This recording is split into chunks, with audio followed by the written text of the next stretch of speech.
অপ্রতিরোধ্য ইয়ামালকে থামানোর চেষ্টায় বেতিসের খেলোয়াড়রা এফপি 2007 সালে কুড়ি পেরোনো লিওনেল মেসির দখলে তখন দুটি লা লিগা, একটি চ্যাম্পিয়ন্স লিগ ও একটি স্প্যানিশ সুপার কাপের শিরোপা। মেসি তখনও দ্য মেসি হয়ে না উঠলেও তার প্রতিভার ঝলকে মুগ্ধ হতে শুরু করেছে ফুটবল দুনিয়া। বার্সেলোনা ও আর্জেন্টিনার গণ্ডি পেরিয়ে ফুটবলের বৈশ্বিক ক্যানভাসেও মেসি নামের রংক্রমে ফুটে উঠছিল। বার্সেলোনায় মেসির এই ডানা মেলার সময়ে একই শহরে জন্ম নেয় এক শিশু। মৌনির নাসরাউই ও শেইলা ইবানা দম্পতির ঘর আলোকিত করা লামিনে ইয়ামালের জন্ম অবশ্য পরিবারটির বাইরে খুব একটা উল্লেখযোগ্য কোনো ঘটনা ছিল না।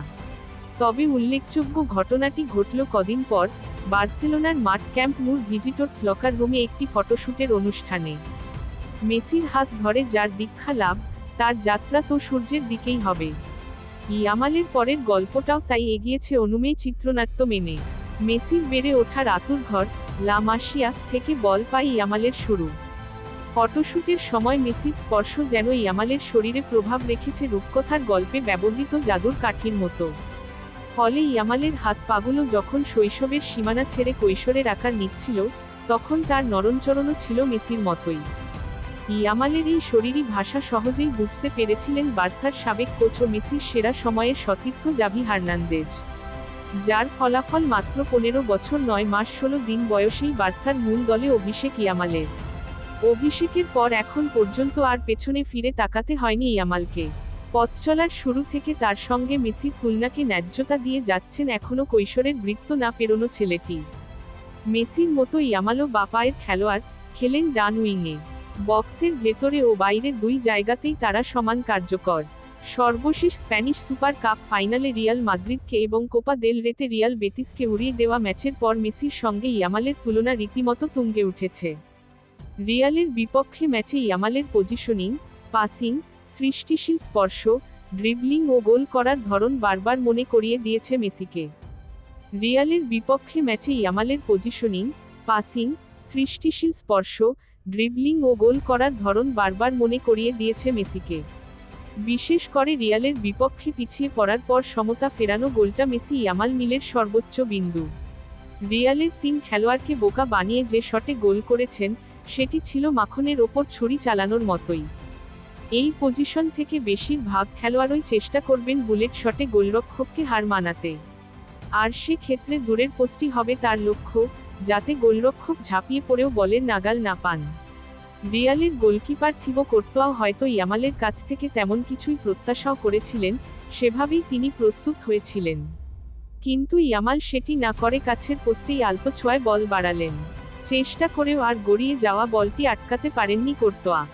অননুমেয় ভঙ্গিতে করা ইয়ামালের গোলটি স্বাভাবিকভাবেই মনে করিয়ে দিয়েছে মেসিকে। গোলরক্ষক ও ডিফেন্ডারদের পূর্বানুমানকে ভুল করে এভাবে প্রচুর গোল করেছেন মেসি। আর এখন নিয়মিত একই জাদু উপহার দিচ্ছেন ইয়ামালও। বুধবার রাতে বেতিসের বিপক্ষেও তার খেলা বারবার মনে করিয়েছে সেরা সময়ের মেসিকে। খেলার ধরন ও কার্যকারিতায় ইয়ামাল এখন মেসি 2.0 হলেও এখনও তার সামনে পড়ে আছে লম্বা পথ।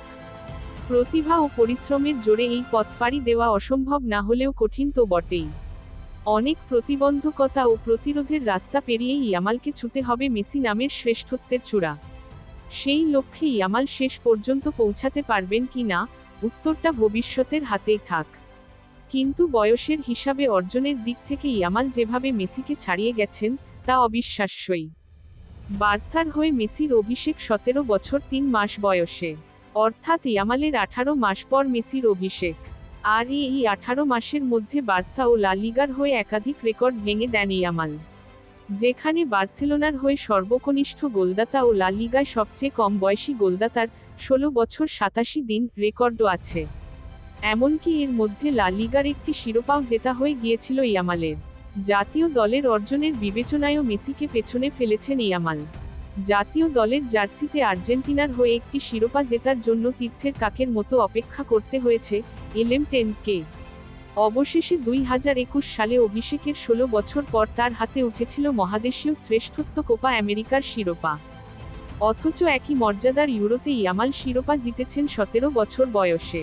হয়েছেন প্রতিযোগিতার সেরা তরুণ খেলোয়াড়ও। সব মিলিয়ে মেসিকে মনে করিয়ে দেওয়ার পাশাপাশি প্রথম পর্বের অর্জনে তাকে ছাড়িয়েও গেলেন ইয়ামাল।